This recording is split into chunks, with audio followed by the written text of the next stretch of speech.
你个头！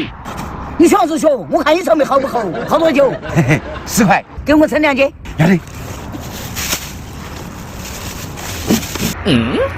28块，要不我帮你再减2个，凑30块嘛？好嘛，减嘛。哎，33了，要不再减几个，凑35嘛？好嘛，好。哎，都13了，要不你再减几个，凑50嘛？老人家，刚好95块。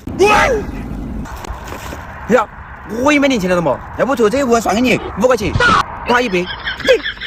我给你买2斤炒米，你嘴上全部卖给我。现在你5块都不找给我，老娘别了。我自己的死活吧，从京东买菜，胖到你20块有一句，精选炒米直接送到我家，我想得老娘上大主意，臭娘娘的！我告诉你，我以后买水果都先上支付宝收一下，省下来的钱都够你卖1天的了。老娘以后都不买你了，气死你！我说中我欺负老年人不懂安出门了，嘿！